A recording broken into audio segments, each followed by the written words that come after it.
Hi everybody, got a treat for you, isn't it? Yes, David, I like that. So I say how, and what do you say? How back? Yeah, you done it right. How back? Yeah, that's it, right, thank you. Right, got a great meeting for you today, so I'd like you to meet Dave. I first met Dave when I got to Blackpool. I was absolutely broke and I went to a meeting. It was on a Sunday, actually. I can vividly remember there was a little group. Dave was prevalent in that group, wrapped his arms around me. And then I've had a journey with him since. It's only been 12 months when I look back in hindsight, but he's been my key worker, he's been my friend. We've had to practice boundaries. Yeah, we did. That was Professional fun, boundaries. wasn't it? That was fun. You made it easy though. I had to try and learn. I'm eager to learn, and you did help me. Oh, yeah. But yeah, so it's a bit of insight. So I would just like to say I've had a little time off. I've got to say I've got to do a few things before we start. I've had a little time off. If you've seen my channel, I've had a bit of mental health going on, which is undeniable. But I still rocked up, I still turned up, and I still tried to get my channel going. That's what you've got to do in recovery, to turn up regardless of what's going on. And Dave is a prime example of that. Keep on trucking. That's the one. I like that. I just want to shout out to Muggy Boy. Check the Muggy Boy official channel. I've checked that out. Tell me what you think. Okay, so over to you, Dave. So, hi, Dave. Just a little introduction for people who don't know you, who you are and what you're about. Right, so my name's Dave, obviously. I was stuck in addiction for best part of 25 years. Got clean about 3 years ago. I work a 12-step program these days. I have to, because I know that if I don't kind of put those principles and those steps into my daily life, it doesn't take long for me to slip back into my old ways of thinking, my old ways of behaving. So yeah, I think that's about it. Yeah, that's great. So the first question, and I'll start with this for everyone, so you're not special for this one. Do you? I am special. Yes, Dave. Do you believe in God? I didn't, right? When I first came into recovery and first started going to meetings, the God word, I wouldn't say it terrified me. If I'm being honest, it kind of disgusted me because I blamed God. If there was a God, I'd feel like, if there really was a God, then my life wouldn't have gone the way that it went, taking no responsibility for it whatsoever. And also a lot of the other troubles going on in the world, I didn't see that as man just acting on his base impulses. I saw that, well, if there was a God, then he wouldn't let these things happen. But God gives us free will and the power to choose, doesn't he? Yeah.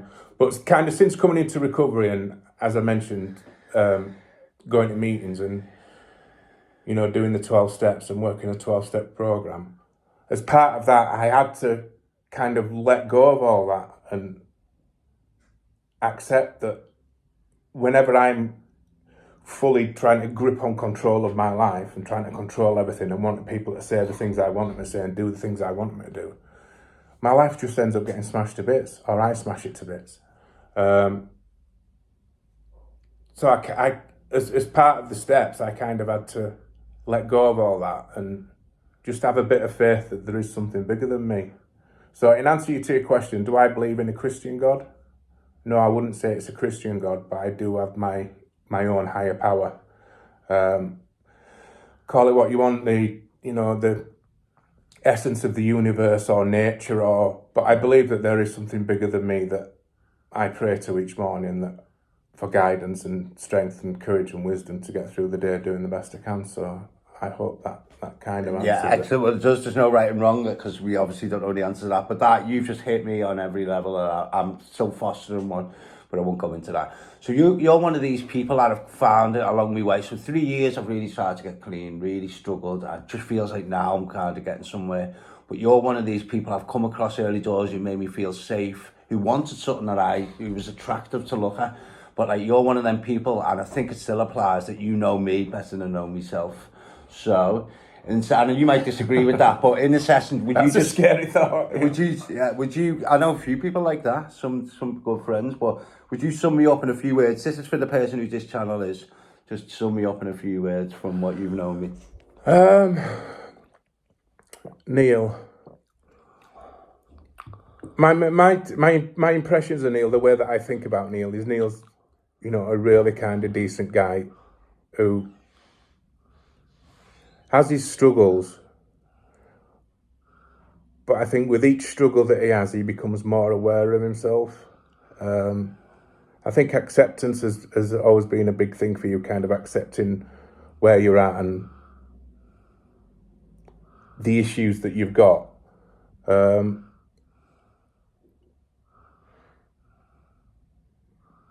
you're gaining more of a self-awareness about yourself. I love kind of the way that you talk about your kids and how you want to be the best dad that you can be. And I think, you know, I see that as a massive motivating factor for you. You know, nothing would make me happier than seeing you kind of succeed in that area. And I know you're putting a lot of work in around that and doing everything you can. So hold on to that. But yeah, I just see you as a decent guy who has his struggles, but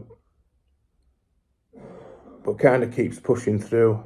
I think it's just important that when you're having these struggles, you don't kind of just throw the towel in and act on your first instinct. Yeah. Which is something we've talked about, isn't it? Yeah, exactly. Yeah, and that's it. I didn't think what you were going to say, but now I've heard it. Yeah, that's very true. So right, that's enough about me. I want to take back. So just a question to begin. Again, it's another open, no right and wrong. I know you've done a lot of work on yourself. I've never asked you this question. Was you born an addict, or did something, i.e. trauma, an event, cause you to have tendencies? That's a good question. And this is one of the things that you think about, isn't it? When you're doing what we do, yeah. Yeah. I don't think I was born an addict. I was a pretty happy-go-lucky kid. I had a decent upbringing. Things only started to kind of go awry when I was I think it was when I was in that transition from teenager to adult, sort of like 16, 17, up to kind of 20, when I would look for things to change the way that I felt. So it was when I first started having to deal with adult stuff, like going to work and what age would you put that at? That was probably 16. I mean, up about 14, 15, I started drinking quite early, but it wasn't kind of problematic. I wasn't alcohol dependent, but I would drink to excess at that young age. I was quite a big lad, so I found it easy to get into pubs and get served. It was pretty a different time, shall we say, back then. Yeah, I remember that day. Kind of late 80s. So looking back, I can see that I was doing stuff to change the way that I felt then, and as well as kind of the going out drinking and partying at weekends, there was the kind of the relationship side of it. I'd fixate on that as well. Yeah. Become really, really kind of committed and all in really, really quickly. Yeah. Quite often to the detriment of my other relationships with kind of friends and family and stuff like that. And it was kind of after one of those relationships had ended, when kind of my journey with the drugs began. So I moved from this relationship that I'd kind of thrown myself into. I got hurt when it finished. And then instead of dealing with it, I looked for other ways to fix that. Yeah. And unfortunately at that time, it was kind of when the rave scene started, there was a lot of drugs about, and I kind of latched onto that and found that taking those substances changed the way that I felt. And I think that's kind of where the addiction side of it began. I don't think I was kind of born that way. I think my experiences up till that point and not learning how to deal with things properly led me to become an addict. Yeah, and again, there's no right and wrong, but for me, I'll just share a bit of my story. I drank my bottle addictively. It's called Scupper. So I was drinking that. Now, trauma at an early age might have called, I'm not saying it, but I drunk from before I could even talk. I was called Scupper. So I drunk to change the way I felt. Yeah. So that's just my opinion. I mean, because in recovery, to recover, you have to do a lot of work on yourself, and you have to kind of look back on the way that you've dealt with things in your life. Yeah. There are certain things from my childhood, my early to late teens, that I think may have had some kind of effect on kind of not damaging me, but affecting the way that I deal with things. Yeah. And then that added on to with how I behaved in my kind of mid to late teens, kind of compounded that. Yeah. You know? So exactly. So I obsessed and compulsed over that coffee, things, girls, and then once that got a bit of a mess, and it was grief with me, which we'll come to in a minute. Once grief come in, and I had them tendencies. Once I put an addictive substance in, that's what brought me to buying it. Yeah. Would you identify with that? Yeah. What did you obsess and compulse about in your early age, if you did? The shiny stuff in relationships, I think. Stuff that packs you up, Yeah. you know, rather than actually kind of dealing with stuff. Just looking for something to change the way they feel rather than actually feeling those feelings and working them through. Yeah, well, I identify with that. So again, I'm thinking of my own story now. I went to my first meeting, we'll just call it a meeting, in 99. What year did you first attend a meeting, and what took you there? First year I attended a meeting. Yes, I can remember That was within a week. 2019. I was pretty late to the party. I first tried to get into recovery in 1995. Oh yeah, so let's go to that time then. Let's go to that time. So from 95, what happened in 95 for you, sir? I'd smashed my life to bits really, really quickly. Really quickly. And I attempted suicide. I tried to do a methadone script and reduce down off that, and I did that. And got clean.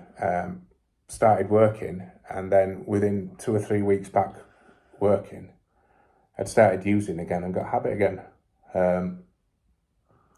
So yes, I tried committing suicide, failed at that. I gathered that. Failed at that. And then my mum dragged me to the drug services in Bradford, and the worker there suggested that I go into rehab. Yeah, and again, I just want to take this point to the camera. We've just laughed at suicide, you know what I mean? And it's a case of, I've got a good friend of mine who's in a position that I was in 20 years ago, you know what I mean? I've got other friends in recovery from suicide, like the family. It's a subject that's linked with mental health, with addiction, and really is torturous, isn't it? You know what I mean? Yeah. We often, in the game we're in, often the beginning point is that point, isn't it? Yeah, but I thought I was at my... Obviously, our lowest points change, the further we get on our journeys. But if I was low enough to attempt that back then, it still took me another 24 years to actually succeed in getting clean. Yeah. It's weird that wasn't my rock bottom. Yeah. Even though I did try the ultimate way out. Yeah. I got a lot lower than that. Yeah. I think I maybe just became accustomed to being that low. Yeah, well, it becomes the norm, doesn't it? Because on paper, if you wrote down all my events in life, me physical, emotional, and spiritual rock bottom was mine. I was constantly on the floor. I used substances to get off the floor. Yeah. It was just like so the rock bottom was like a continuous floor level. I just went down and down and down. Yeah, you just kind of accept. This is my lot. Yeah. This is and my I lot. tried to self-will it harder to get a better life, because I didn't know, but I knew things I knew family were important. I knew I had to work. I knew I had a work ethic. Let's talk about your work ethic, because have you always had the work ethic? Because I know you really have one now. No, I was lazy, really lazy. I mean, I started working from when I first left school. I had, some good jobs when I first left school. But I'm not... Looking back, I'm not necessarily sure that I did it because that's what I wanted to do. I did it because that's kind of what my parents expected me to do and what you was expected to do. Yeah. But no, I was, really, really lazy.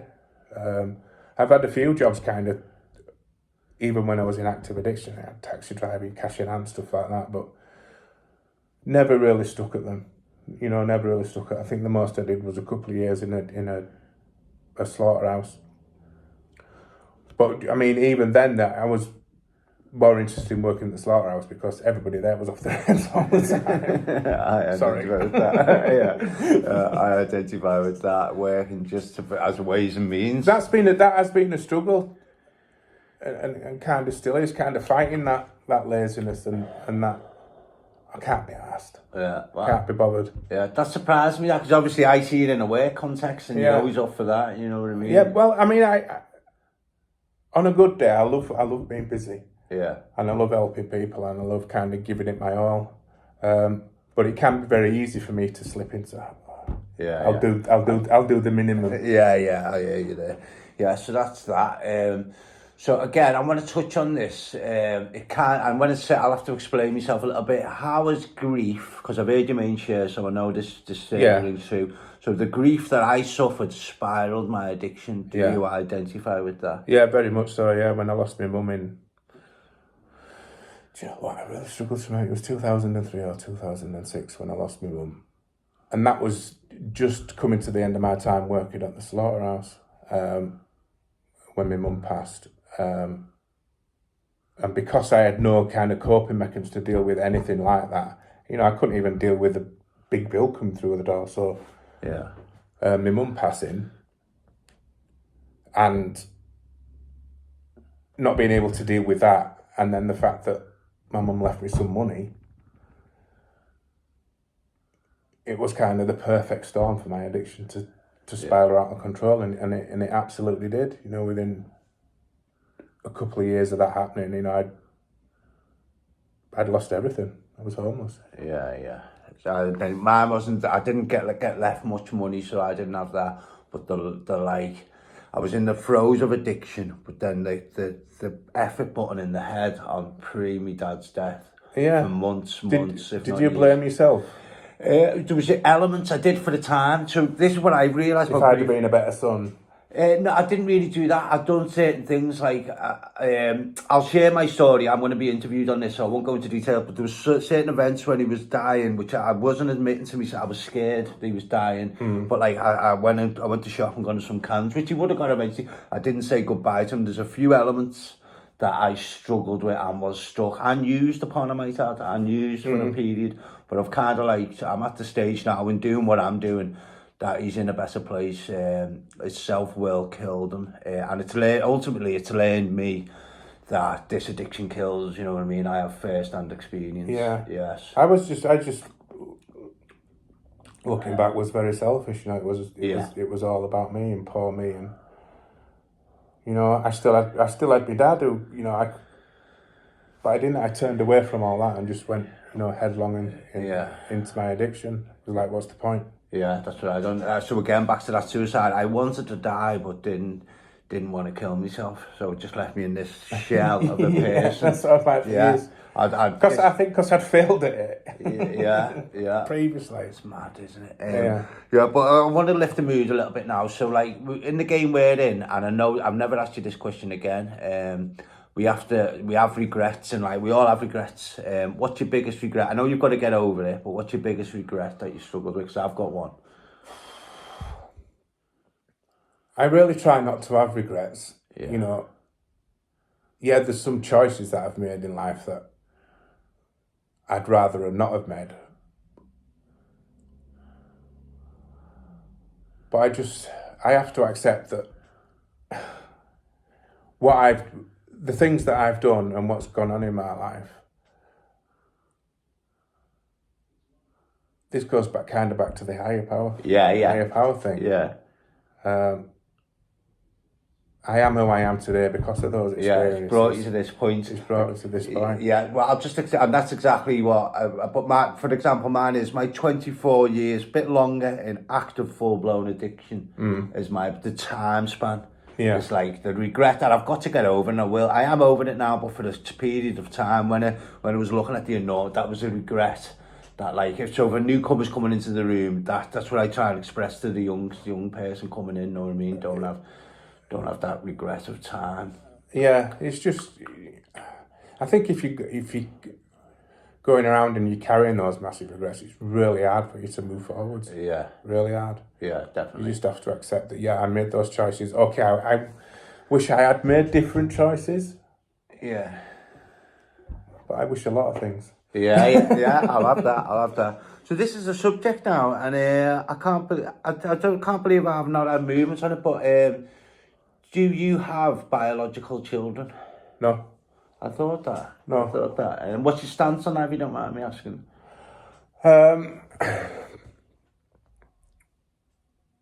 I couldn't even look after myself. Yeah. You know, I was never in a situation where I would have been able to, you know, look after a kid. My ex-missus had, you know, a couple of miscarriages and stuff like that. So it could quite easily have happened, you know, and then my life had been, you know, it would have been different. But yeah, it was just something that never happened. I was never in a stable enough place in my life to even kind of conceive of it. Yeah, and again, so I'm glad I've cleared that up for myself. So there's like a paradox with me. I don't know how people with children get clean because of the pain they've caused, and I don't know how people who don't have children have the will to get clean. And it's one of them paradoxes that we come across in the game we're in. Yeah. So I think it, regardless of whether you've got children or not, the desire to get clean has to be there for you. For self-will. I'm fostering that. I'm still driven by my children. I know that's got to change. Your kids can be a driving factor.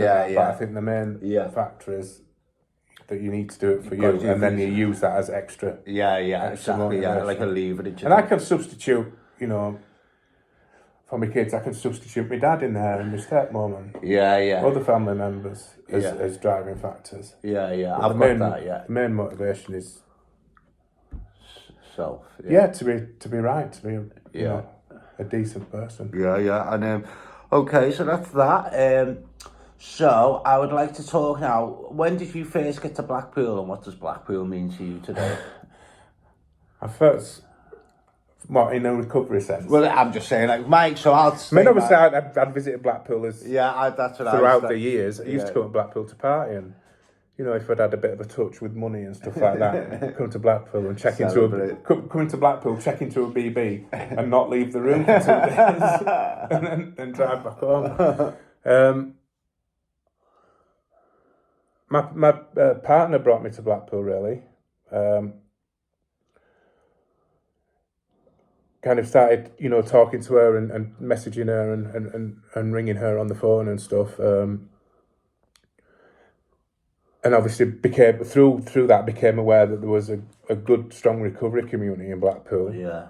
And started coming through on visits and going to meetings in Blackpool and, you know, meeting, you know, a lot of people in the recovery community from the different fellowship meetings and stuff.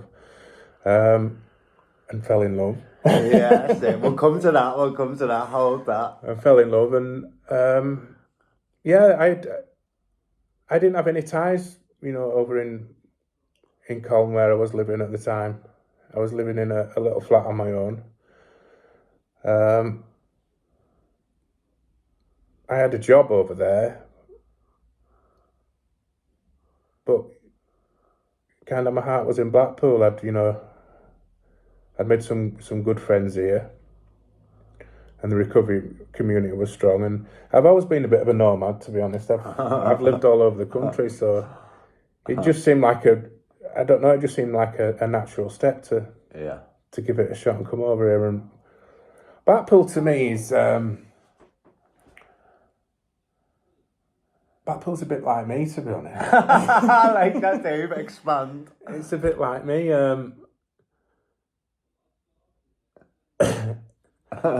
It's got its really nice parts, and people either love it or hate it. It's got its seedy side. We won't go there.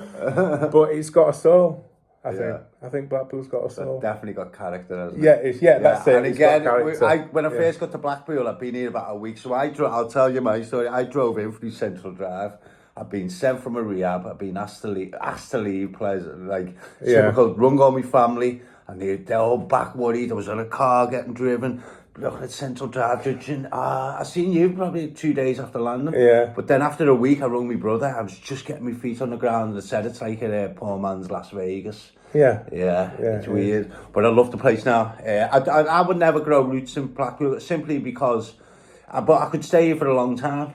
But I'd never look to move on. The position I'm in now, I'm comfortable with. If I was looking for my own place, paying rent, and things could change, I don't think I'd settle in Blackpool. But there's no reason why I couldn't. No. I'd just get a bit closer to me. I think my experience is it doesn't matter where I live. Yeah. It doesn't matter where I live. You know, if I'm going to have problems with life, I'm going to create those problems wherever I live. Well, you take this space wherever you go. Yeah, of course you do. Don't you? Yeah. Of course you do. Yeah. But no, I love Blackpool. I feel comfortable when I get back here now. Yeah, I do. And it's the recovery. What I find is, where there's a big drug problem, there's a big community. It doesn't run through everywhere, but if there's a big drug issue, and I think the Northwest in general is really strong. Yeah. Recovery wise, I'm sure other areas of the country as well, but because most of my cover has been in the Northwest, that's what I know, and I just see, you know, these really strong pockets kind of all over the Northwest. Yeah, I'm the same. So I've got like a pocket in Liverpool, my hometown, Blackpool, Preston. But what I love is my Facebook. My Facebook's a bit naive at the minute because it got hacked. But like when you see the groups popping up, yeah. I mean, I've got like a lot of friends in the recovery community from like East Lancs, you know, Burnley, Colne, Accrington, Blackburn, bit into Preston, Manchester. And then here, so I've kind of worked my way. I've got like the South African element where I went to rehab, you know what I mean? So it blows my mind when you see it, and like you wouldn't know it to the untrained eye, but to me it's very personal. It's mad. It just shows you how like small, but how like connected you can be. But I like that because even though because I'm in Blackpool now, I don't get over to East Lancashire, but through kind of social media, I'm still kind of connected with people that I met over there, people that were part of my journey in the early days. Yeah. And it's great. It kind of keeps you going. It keeps you in the loop, and you can see that people who you might have seen struggling 3 years ago are still kind of at it. Still at it. Still at it, and that that's definitely that pushes I me have that. on. So what did I want to talk about down here? So like so let's talk about, I just want to check the time, so I want to talk a bit more on, so what was the, tell us about your first meeting. So you said 2019, what made you like decide, someone told you about meetings, and I was coming to the end of a community-based rehabilitation programme in East Lancashire. And the guy who facilitated the group, it kind of suggested, doing something else to continue doing the work on myself that I'd kind of started in this therapeutic group.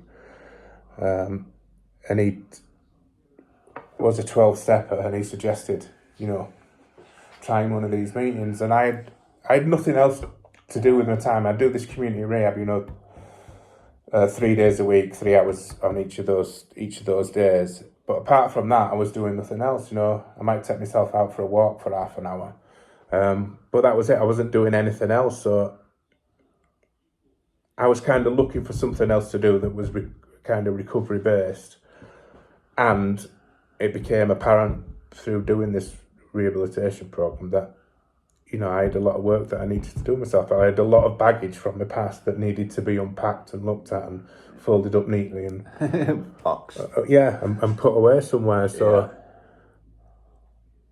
it was a Friday night meeting in Colne.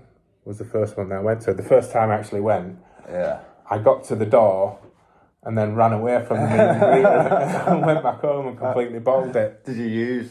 No, I didn't. No. I just went back home and watch Sons of Anarchy on Netflix. that'll get me well. So what I'd like to, because I'm trying to aim at like a newcomer coming into recovery, you've got a lot of time on your hands, a lot of fear. So what would you, and because I've had a recent experience of this in the groups I go to, what's your experience from starting to share and what it means to you today? What's it about, and what were the hang-ups at first? Because we all have hang-ups when we first attempt it. I think at first it was really, really kind of difficult for me to share and get it right. Quite often it would be kind of all about me, and that's kind of developed over the time. I see my purpose as sharing at meetings now is about kind of passing on a message and saying either where I'm at or where I've been, and then how I've got to where I am now, but also being honest that I still have my struggles. Yeah. And the only way that I get through those struggles these days is by using the 12 steps.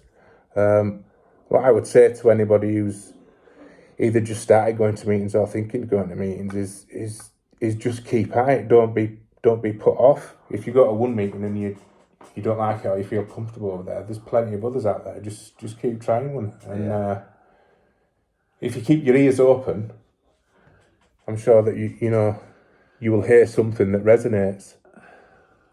And there's some great people in the meeting. So, I mean, the opposite of addiction is connection, and that's where it all started for me. Is seeing that connection in the meetings. Yeah. Realizing that I needed that because I had no other connection in my life whatsoever. And just kind of fully tapping into that. But sharing at meetings still can be difficult for me. Yeah. But that's kind of my head and the fears that I've got about not being good enough, or they're all going to think I'm a dickhead, or I'm not going to say the right thing, I'm going to dry up, and all the rest of it. I know that stuff does happen. Like, for instance, in my experience with the fix, so I used to work in the public field, so I'd have an audience, and so speaking in public was fine for me. Yeah. But in a meeting was a different, me heart. So I'd want to come in, my heart would feel like trying to jump out my chair, I'd open my mouth, my mind would go blank. Yeah, you'd have, while other people were sharing, you'd have loads of... Yeah, I'll say that. And when it comes to it, it doesn't come out. Yeah. The most, I won't say successful times, but the times when I felt most comfortable sharing in a meeting and felt like I've passed the message across is when I've not done any of that, and I've just spoke from in here. Yeah, and again, so it's got easy for me to open my mouth in a meeting now, but I still have the same issues. But again, because I've recently, because these are traumas, and I call them traumas because they're the experience is similar to that. But I said to my sponsor recently, when I'm fed up, I've got no message to pass, and he said, yeah. And he identified with me. He said, just share your pain at present. What's important for me in a meeting is you'd open up, so you get involved in the meeting, and you just share where you're at. So let the group know, so then you can come to you before and after and build up a bit of rapport with you. Yeah, someone once, when I was first started going to meetings, and I was talking to somebody about sharing, and kind of expressing to him my fears about it and this, that, and the other. And he said, look, all you're doing at a meeting is you're just sharing your truth. And as long as you're doing that, you're not far off. Yeah. I like that, Dave. Just sharing your truth. Yeah, I like that. So, so let me think, what else? I haven't done this for a while, I'm out of practice. So what do you like to do outside of recovery? What makes you, because I think that's really important. Once you've got a bit of recovery behind you and you kind of know what it takes to get clean, I think you've got to have enjoyment on. Yeah. And obviously you've got your relationship, so I understand it involves a lot of that. Yeah, it goes back to that connection again. I've realised that the most important thing for me is being connected to other people, and I think more importantly to other people that have experienced what I've experienced and kind of know how I work. So having that connection outside of meetings, whether it be, going out for a meal, going to the cafe, particularly early in recovery, I used to go on a lot of walks, get out in nature, go hiking. I did CrossFit for a bit as well. Wow, I didn't know that. Shout out to the 180 Project. Yeah. So I did CrossFit as well. I used to go to the gym, but say now if I wake up on a Sunday morning and the head's a bit clouded and I feel like when I was in my addiction, particularly the last kind of 8-10 years of it, I rarely left the house. And I find now if I'm sitting in the same four walls for an extended period of time, I can't do that anymore. And I'm cognizant of the fact that took me to a really bad place. So I will do anything, if it's going out for a walk, if it's going out for a drive and listening to music, ringing up a mate, going to meeting them, going to the cafe in town on a Saturday, and we had the recovery Yeah, posse that meet there. Yeah, so I get that, and I'm thinking now, you just got me thinking, so obviously we all struggled in lockdown, and obviously in lockdown, although you had your partner, it was stuck in the four walls. How did you cope with lockdown?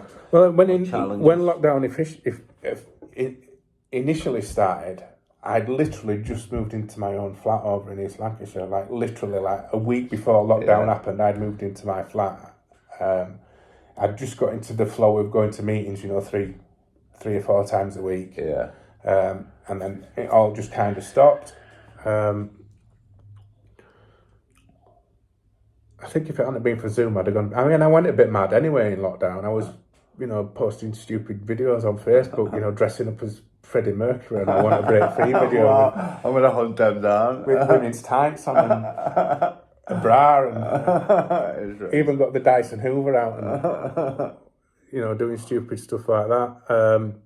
I was volunteering at the time for the drug and alcohol services over in East Lancashire. And the volunteer coordinator that was like, my line manager, did really well in still kind of giving us stuff to do. We started doing loads of courses on Zoom for other service users. Yeah. So that was good. That filled a bit of my time. I would go out for my 1 hour exercise. Yeah, we are right then, yeah. My 1 hour exercise. But that was do you know what? Lockdown wasn't too bad for me. It was strange kind of losing that connection side of it. But through Zoom, I still managed to have that. I made some really good friends kind of in lockdown. People that I knew a little bit before, but through kind of doing Zoom meetings and things like that, getting the phone numbers, because nobody had else to do. It was just kind of video calling people. Yeah. And so, lockdown wasn't too bad. It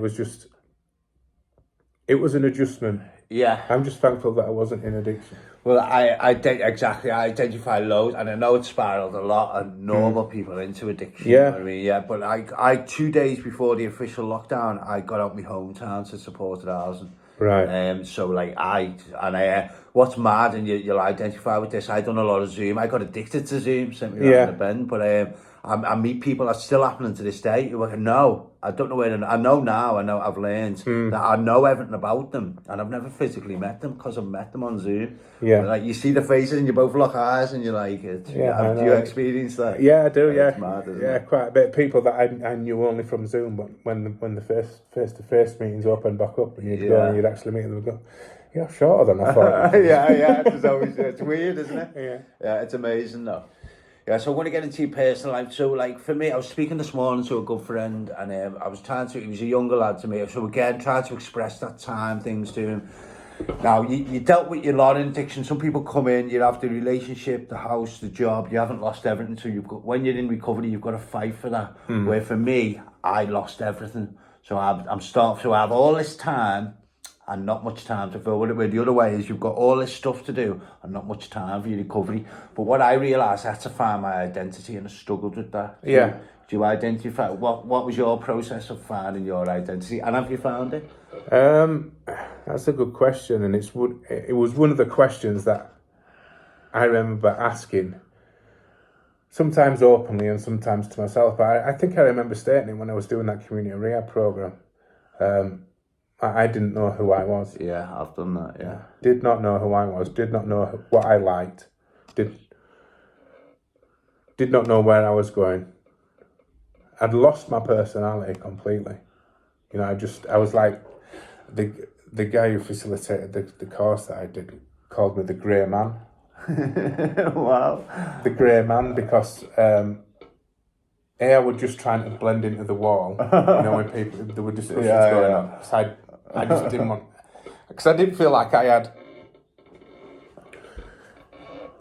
Once I identify with that. Had any kind of valued opinions or any. Yeah. I'd lost my spark completely, Yeah. And it was kind of scary, not knowing who you are, not knowing, not knowing who Dave is. Do I know who Dave is now? Yeah, Dave's a recovering addict. Yeah. Who's had his struggles, still has his struggles, but tries to do the right thing. Yeah. identify with that. I love that, Dave. So, okay, so just check the time again, yeah. So I'm going to lift the mood a bit now. So, and so obviously I know your partner without getting, how can we do this? So basically you have a circle of friends, like a group, and it's weird because when I first come to Blackpool, you just wrapped your arms around me, I got really involved, and then I kind of freaked out a little bit, which I do in the social aspect. I come to a few social events, Yeah. and then I backed off a little bit. Yeah. But like, so just like your social side of things, I know means a lot to you. So what does your partner mean to you today? I'll give it a little message to the camera, what your partner means. I can.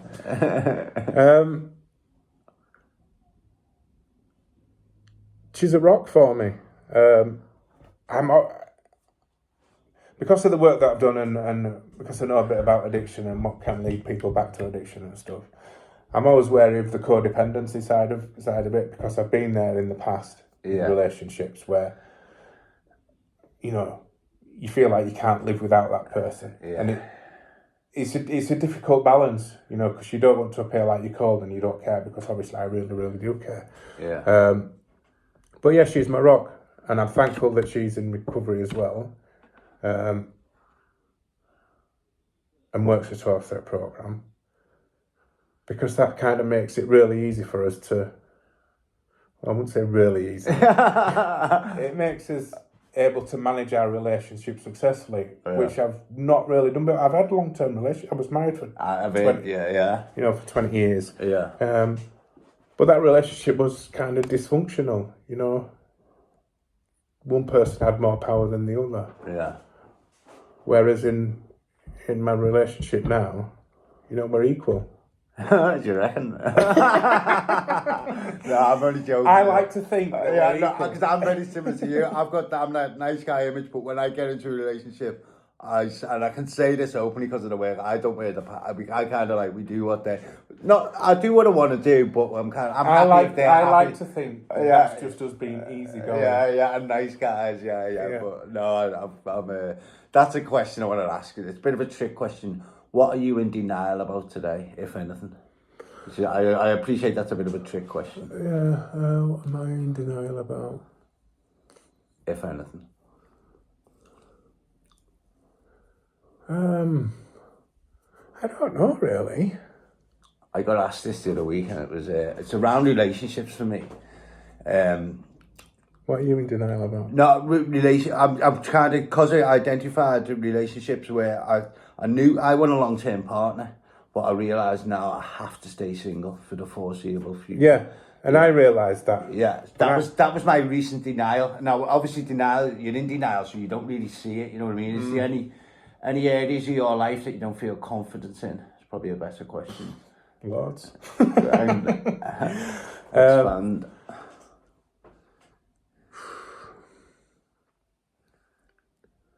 I don't know. I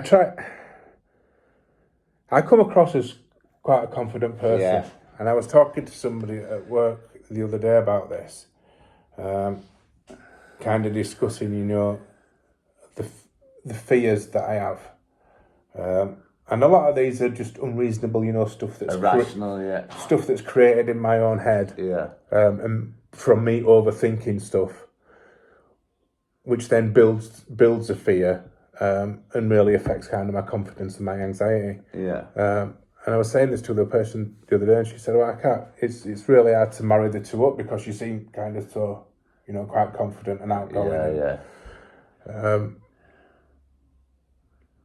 So I suppose I'm in denial about my confidence. Yeah, I like that thing. Again, because we all wear masks, and you continue to wear masks. Yeah. You have that calm persona. Yeah. Where the world's because you've certainly been that for me. Yeah. Like, for instance, the Scottish Escapade, you rocked me through there. You know what I mean? So you do have this, like, you've just got to come. You're very calm and. But that's with other people. Yeah. When it comes to directing that towards myself, it's completely different. So that's a question I'd like to know. So obviously you're in a full-term relationship. It means a lot to you. It's you're focused, like my children is for me. So how much time do you get actually physically alone, and what do you do in that time? What, alone just by myself? Single, Just with me. So you've got a break. You've got an hour. What does Dave do? We're quite good with this in our relationship. You know, either of us feel like we need a bit of a time to ourselves, we've both got us different things what we'll do. You know?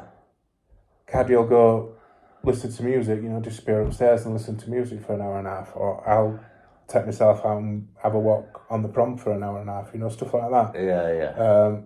I think it's important to have that time to yourself, because that was an area that I really struggled with, being comfortable in my own company. Yeah. And I used to absolutely hate it. But it's one of those things, and I always bang on about this in recovery. The more you practice dealing with the uncomfortable, the more it becomes second nature to just kind of do it. Yeah. So now I don't really have any fears about being in my own company. I actually you just accept like it a little bit. Yeah. You know what I mean? I would never want to completely embrace it in case I kind of fell in love with it and wanted to be completely alone all the time. But I don't think that'd happen. Yeah. But yeah, I'm quite comfortable in my own company. I do have little things that I like to do, whether it's taking myself out for a walk or finding something good to watch on telly. Before I came into recovery, those 8 to 10 years where I was just kind of completely socially isolated, all I do would either play on my Xbox or watch box sets on Netflix. And when I first came into recovery, I wanted to get as far away from that as possible, because as soon as I started doing it, it put me in kind of in feelings. Yeah. Whereas now I can do it. Like I had a day to myself yesterday, and I watched Series 8 of Game of Thrones again. But yeah, I do quite like that little bit of time on my own. It's not an uncomfortable place for me. Yeah, anymore. So would it be fair to say you've got a nice balance? I think that's important in recovery. You feel like you've got a nice balance of interaction and... Yeah, I think so. Yeah. Because I'm a bit off key on it. I'm better at sitting with myself, but I naturally, when things get tough, that drag. So I'm not good at fellowship before and after meetings. I'm aware of that. I'm all right one-on-one. I can have a good gab one, but coming into an interactive, which I know I need to work on. But I can struggle with that as well. Like after a meeting, I can maybe have a quick fag and then I'm instantly wanting to get off. So yeah, I identify with that. And I fascinate these people who bounce from groups and haven't been. Some people just seem to... Yeah, and always chatting. Yeah. Like the person we were talking about before kind of is good at that. You know what I mean? Like always seems to be but not so good at other stuff. yeah. But always seems to be we all have our strengths, I guess, don't we? But I don't get so much envy is probably a strong word, but I think I wish one day I could be like that. And I suppose it must happen, but I'm not conscious when I'm having a good gab with a friend at the end of it. Yeah, I think it all takes us a different period of time to grasp a certain thing. Some things that the person that you see who's happy and confident seems to be having a laugh and doesn't mind stopping around having a chat after a meeting and stuff like that, the social side of it, may struggle with other stuff. Yeah. I mean? So we're all kind of... Yeah, like a package, isn't it? Yeah. But I think it's just kind of important just to keep giving it a go. Keep giving stuff like that a go. And not socially exclude yourself. Yeah, definitely, because I've been guilty of that, yeah. So this is a question, and this is my nosiness coming out here. So and tell me you'll move on if you like, but what's your role within, obviously your partner has children and all that, that's a whole aspect. Hopefully I'll get in on here and speak to her about that, so we won't go into the details of that. I'm only joking. But what's your role in that? What role do you play? Because I called myself a stepdad, and it's a new thing for me. I never called myself that term. How do you see yourself, and what does the future hold? Just recently I've started to see myself as stepdad. It's weird, isn't it? Yeah. When you've been living it, but you don't... Yeah, and obviously not having biological kids of my own. Yeah. But then kind of having to adopt that role, but do it in a way so that I put the principles that I live by today into practice in that role, if you want to kind of talk about that. No, it's I do. You know what I mean? Exactly. I mean, obviously, you want your stepkids, or you want the kids to like you and you respect you, and you want them to have, some freedom, but there has to be boundaries in there. It's a really it's a tricky one. Yeah. You know, and I think like most things in life, I feel like at the time you just kind of fumble your way through it. Yeah, definitely wing it. Yeah. But these are all stuff that help you grow as a person. Yeah, and again, and I'll identify with it. So when I was at that role that I've just talked about, I'm no longer in. So I've got to work out the sort of like boundary things of living with someone and a younger person. But you have that role as an adult, as an important person. And it's weird because we've had a few talks recently and they've got some nice memories. And it was nice to hear. Yeah. That adult role you play in children's lives when you're wrapped up in your own self. I know it's a bit different for you now, but it's a frightening thing, but you've got to see it for what it is. And then... Yeah, you've got to kind of embrace it, and it can be kind of frustrating. But I remember what I was like as like a teenager and not listening and doing what I wanted. But then having the experiences that I've had in life and where making my own decisions at a young age and thinking, I knew everything. Affected me, and it's trying to pass that knowledge onto it's the young. It is. It's tough. Because at the end of the day, everybody's got to make their own mistakes, but you've still got to try and be a guiding light. And an example. Yeah, I like that. So we're coming towards the end now. So what does life look like, in Dave's opinion? What does the rest of your days look like? How are you going to pan out? Let's say the next 10 years. How will the next 10 years pan out?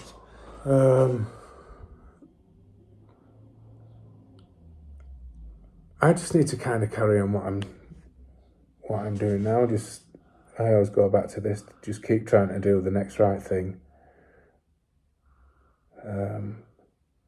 Progress in my career.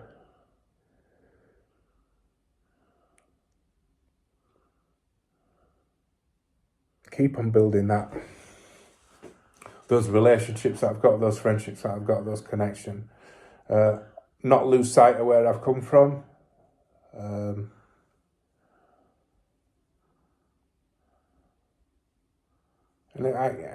for me, it still goes back to that old adage from the meetings, is just trying to keep it one day at a time. It's hard to look too far in the future because quite a lot of what we're taught keeps you in the present. Yeah, that's the good, isn't it? Yeah, because that's where we're at. You know. That's kind of like what. So I was thinking more like, what does it look like? You and Caddy with your pipe and slippers. You know what I mean? But obviously, that's what we learn in this game too. And the more you keep it in the present, what you're taught to do, which isn't easy, the better the day goes. Well, my hopes are. I mean, I'm in a relationship now with somebody that I want to grow old with. That I want to be bringing me my pipe and slippers. The wedding bells. It could be now. Yes, Dave. You heard it here first. In the future. No, I like that. That's basically what I want. But we'll obviously, get a divorce first. Oh wow, that's a whole new interview. That. Yeah. No, it's sound of like that. So so that's another one that I often ask people.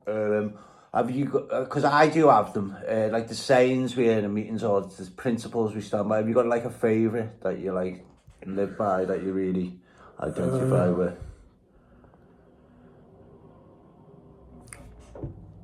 I really like the Step 9 Promises. Yeah. I really wrote about them this morning, yeah. I really like the Step 9 Promises. There's a lot of stuff that's said in the Step 9 Promises that kind of resonate with me. And one of the biggest ones is that we instinctively know how to handle situations that used to baffle us. Intuitively know how to handle situations that used to baffle us. And I identify with that because when I first came into a career, I didn't feel like I could handle anything. Telephone calls, even ringing up the dentist to make an appointment, ringing the doctor to make an appointment. Things like that used to baffle me. Yeah. And then some of the things that I've kind of had to deal with over the last 2 or 3 years kind of show me that that's true. That if I continue to live this life that I'm living now and using the steps and the traditions, and have faith, then I do seem to intuitively know how to handle situations. I don't kind of realise it until afterwards. While I'm in that situation, it's like, oh. I identify that. It's when you walk away from a situation and you're like, you scream. Like I've done it recently. I'm doing it regularly. And it's when you don't do that, when you get caught out, and you think, oh, what didn't intuitively, and you think, like, I get a real big buzz when something comes out that wasn't planned, but it's spot on. Yeah. I've been loads of situations like that. It gives you faith that what you're doing is right. Doing Yeah, definitely. I like that. So this is going to be the last question now, and you can be as short or as long as you like. In doing the work that you've done, what's your biggest asset and what's your biggest defect? And my biggest defect is my fear. Yeah. Definitely. And I don't know if I'll always have that. And it's fear of a lot of things. You should probably talk about your step 4 and stuff. Oh yeah, no, I don't want you to do that. No, you don't have to elaborate. But that was always one of my, one of my big takeaways from it was my fear of not being good enough. Yeah. Fear of being alone, fear of being judged. I was feared of it. Fear of being fear. Fear. Do you know what helps me in that? But obviously the higher power, I'm not trying to con anyone, I have a higher power that deals with that. But I read in a book and it was off me, I learned the best lessons when I'm alone and I'm like searching. But I read in a book, it was only a line, that fear is a lack of faith. Yeah.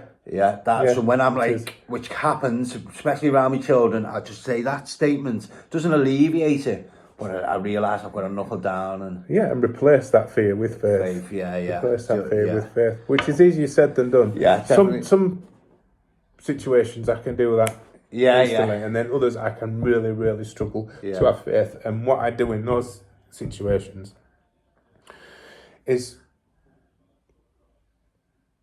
kind of not rely on my partner, but go to my partner or go to someone else in recovery or someone else who knows about the program and speak to them about it. Yeah.